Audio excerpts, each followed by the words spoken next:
जगन्नाथ मंदिर। दोस्तों जगन्नाथपुरी एक ऐसा मंदिर जिससे इतनी कहानी जुड़ी है ना, जो आप शायद जानते भी नहीं होंगे। ये भारत का इकलौता ऐसा मंदिर है जहां से भगवान खुद एक यात्रा के लिए निकलते हैं और हर साल जाते हैं।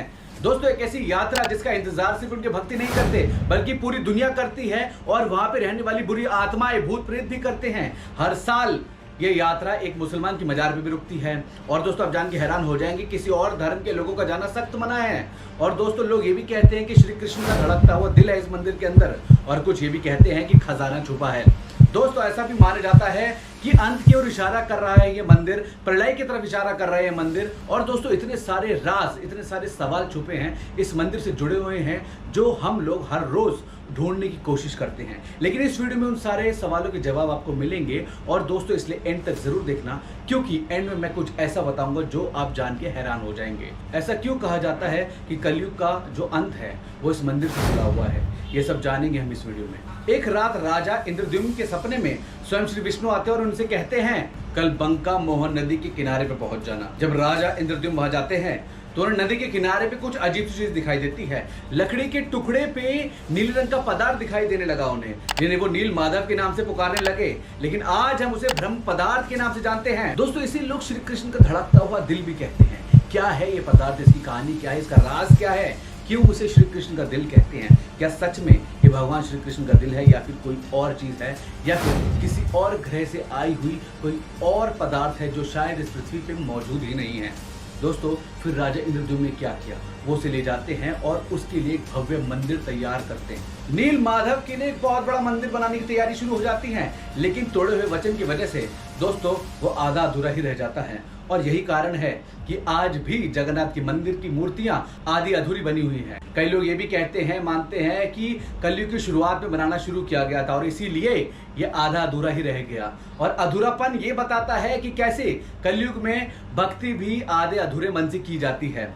और ऐसी बहुत सारी कहानियां हैं, बहुत सारी स्टोरीज हैं जो ये भी बताते हैं कि आने वाले अंत और प्रलय की ओर इशारा कर रहा है ये मंदिर। दोस्तों क्या सच में प्रलय आएगा? क्या सच में सब कुछ तबाह हो जाएगा? क्या सच में लोग मर जाएंगे?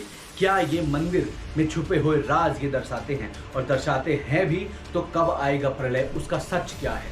क्या श्री कृष्ण का धड़कता हुआ दिल हमें कुछ चेतावनी देने के लिए मौजूद है हमारे साथ पे, या फिर इसके पीछे कोई और कारण है? भविष्य मलिका संत अच्युतानंद दास की लिखी हुई 500 साल से ज्यादा पुरानी किताब, जिसमें ऐसी भविष्यवाणियां है ना जो हमारे अंत की ओर इशारा कर रही हैं। और इन्हीं में से एक है जगन्नाथपुरी की कहानी। इस ग्रंथ के अनुसार कलयुग की अवधि जो है वो 4,32,000 सालों की है ना, वो मानवता के पाप और अधर्म की वजह से कम हो गई है।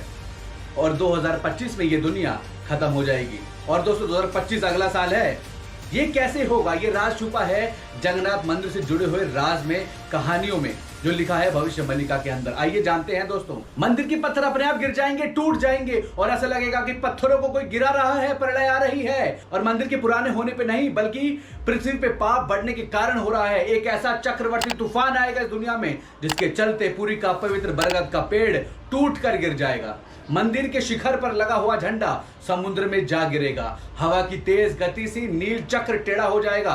दोस्तों भविष्य मलिका की सच्चाई और अहमियत पर कई लोग सवाल खड़े करते हैं, लेकिन इसमें लिखी हुई ऐसी बातें हैं जो कई लोग सच मानते हैं और उनको सच मानना पड़ता है। आर्कियोलॉजिकल सर्वे ऑफ इंडिया के इन्वेस्टिगेशन में यह मिला कि मंदिर की रत्न भंडार की दीवारें कमजोर हो रही हैं और उनमें पानी भर रहा है। और दोस्तों ऐसा भविष्य मलिका भी नहीं लिखा है, कि आर्कियोलॉजिकल सर्वे की रिसर्च बता रही है।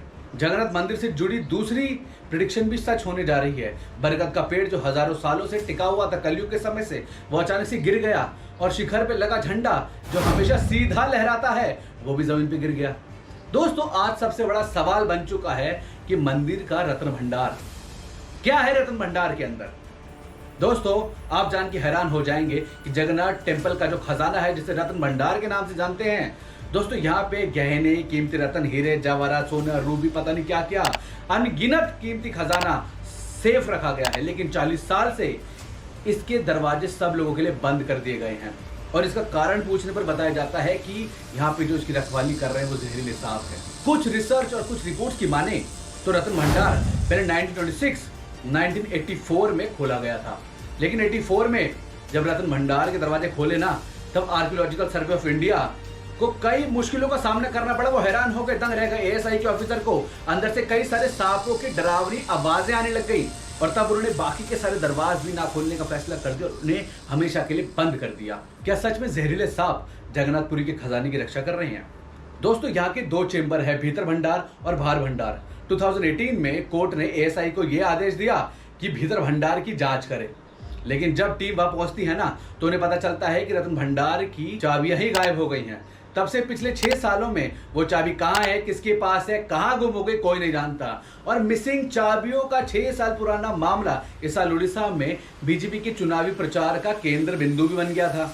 दोस्तों, इस विषय पे एक रैली के दौरान पीएम नरेंद्र मोदी जी ने यह कहा था कि जब घरों की चाबियां खो जाती हैं तो दोस्तों हम भगवान जगन्नाथ की प्रार्थना करते हैं। उनकी कृपा से दोस्तों हर काम संभव हो जाता है, चाबियां मिल जाती है। लेकिन रत्न भंडार की चाबियां गायब हो गई हैं और ये 6 साल हो चुके हैं इस बात को।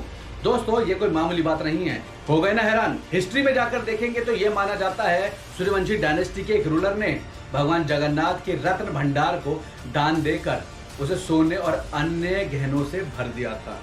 ऐसा माना जाता है कि एक बार जब उन गहनों की गिनती हो रही थी तो एक पॉइंट के बाद तो गिनने वाले गिनती भूल गए और वो दंग हो गए। वो गिनते गिनते थक गए, लेकिन खजाना गिनने का नाम नहीं ले रहा था और वो दोस्तों गिनती ही भूलते जा रहे थे, इसलिए उसे अनगिनत कह दिया कि यार इसकी गिनती ही पॉसिबल नहीं। 1978 में किए गए ऑडिट के अनुसार रत्न भंडार में दोस्तों 454 सोने के आइटम थे और 293 सिल्वर के। लेकिन दोस्तों आज तक भी इस सब की टोटल वैल्यू का हिसाब ही नहीं है, कितना कीमती है ये भी नहीं पता और खबरें तो उड़ती रहती हैं। ऐसा कहा जाता था कि 40 किलो के सोने के सिक्के गायब है वहां से। और दोस्तों खबरें ऐसे ही उड़ने लग रही थी कि करीब 40 केजी चांदी के गहने रत्न भंडार से गायब हो गए हैं। दोस्तों कितनी सच है बातें? रत्न भंडार में अब क्या और कितना बचा है, उसका हिसाब क्या है, ये सिर्फ तब पता चलेगा जब वहां की जांच होगी, ऑडिट होगा। और दोस्तों कई सारे सवाल तो पैदा होते हैं कि जगन्नाथपुरी का यह मंदिर हिंदू धर्म में खास महत्व रखता ही है, लेकिन इसका राज क्या है? हर साल आषाढ़ के महीने में जगन्नाथ यात्रा निकलती है, हम सब जानते हैं, और हमेशा मुस्लिम की मजार पे क्यों रुक जाती है वो जाके? ऐसा क्या है उस मुसलमान के अंदर जो जगन्नाथ भगवान स्वयं वहां जाके रुकते हैं? साल्वेग नाम का एक आदमी अकबर की सेना में बहुत अच्छा सिपाही था, लेकिन एक बार एक युद्ध में उसके सर पे एक चोट लग जाती है। उसे ऐसा गहरा और घिनौना घाव हो जाता है बेचारे को, जो भर ही नहीं जाता, ठीक ही नहीं हो रहा था। वो बहुत परेशान हो जाता है और अपनी माँ के कहने पे उसने भगवान जगन्नाथ की भक्ति शुरू कर दी। एक दिन साल्वेग के सपने में भगवान जगन्नाथ आते हैं और उसे घाव पे लगाने के लिए भभूत दी।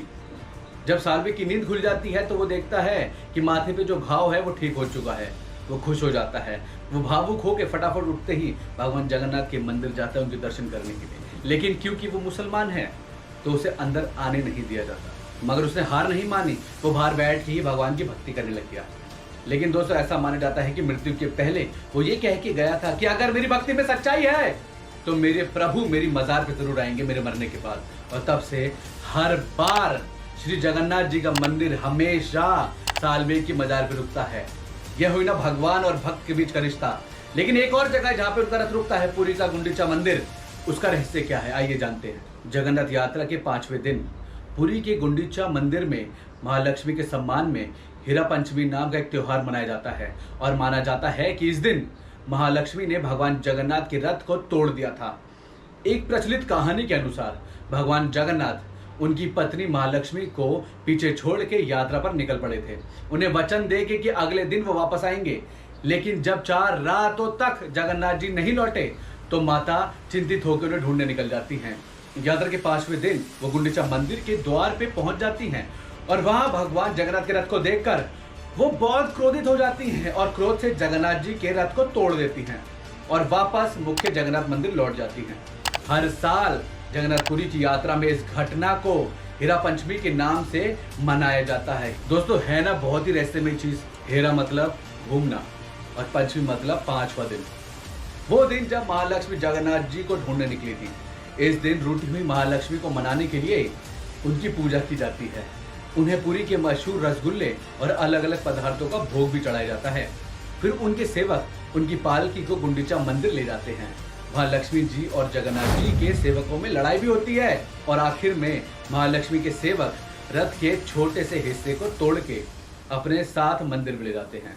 हर साल दुनिया भर से लाखों करोड़ों लोग आते हैं दोस्तों इस यात्रा के दर्शन करने। एक ऐसा समय जब उनके भगवान अपने मंदिर से बाहर उनके सामने आते हैं, उनसे मिलने, अपने भक्तों के बीच आके उन्हें दर्शन देते हैं। इस यात्रा का महत्व दोस्तों युगों युगों से बरकरार है।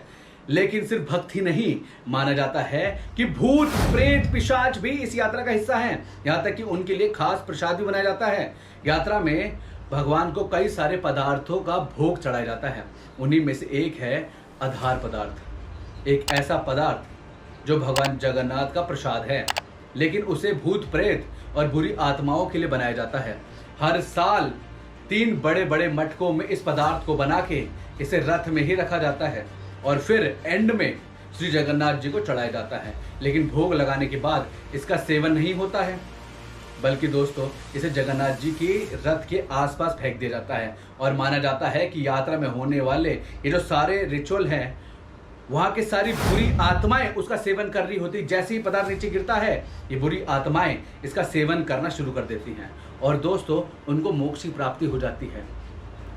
जगन्नाथपुरी से जुड़ी हुई कहानी और उनका महत्व, उनके राज दोस्तों इतने सारे हैं ना कि उन्हें एक वीडियो में डालना बहुत मुश्किल है। लेकिन दोस्तों अगर आप जगन्नाथ मंदिर के बारे में और जानना चाहते हैं और चाहते हैं कि मैं इसके ऊपर कंप्लीट 20 मिनट की वीडियो बनाऊं और चाहते हैं कि मैं इसकी हिस्ट्री के बारे में और उन भूत प्रेतों के बारे में जो कि उस पदार्थ का सेवन करने आते हैं और उनके धड़कते हुए दिल का राज के ऊपर वीडियो बनाऊं कि वो पदार्थ क्या है, उसके एलिमेंट्स क्या क्या हैं, तो कमेंट बॉक्स में लिखिए, मैं उस पर वीडियो बनाऊंगा। और थैंक यू सो मच, आप मेरी वीडियो को इतना प्यार दे रहे हैं। और दोस्तों अगर आपने अश्वत्थामा से जुड़ी हुई वीडियो नहीं देखी तो प्लीज़ जाकर उसे देखें और बाकी वीडियोज़ भी देखें और वीडियो को ज़्यादा से ज़्यादा शेयर करें और चैनल को सब्सक्राइब करना मत भूलना। फिर मिलेंगे एक और नई वीडियो में, तब तक के लिए धन्यवाद। जय श्री जगन्नाथ। दोस्तों हमारा सनातन धर्म इतना पुराना है ना कि लोग गिनते गिनते थक जाएंगे। इतने हिस्टोरिकल एविडेंसेस हैं, इतने पौराणिक कथाएं हैं, इतनी गाथाएं हैं, इतने पुराण हैं कि दोस्तों उन सब के बारे में जानने निकलेंगे ना तो दोस्तों लगता है कि पूरी उम्र भी बहुत कम रह जाएगी। इसलिए दोस्तों हम इन सारी बातों को आपके लिए लेकर आते हैं अपनी वीडियो के माध्यम से, ताकि आप वो सारी चीज़ें जान पाएँ, आप हमारे धर्म को, हमारे भारत को, भारत के इतिहास को और अच्छे से जान पाए और इसकी अंदर कितने राज, कितनी मिस्ट्रीज छुपी हुई हैं, उन सब बातों को जानें।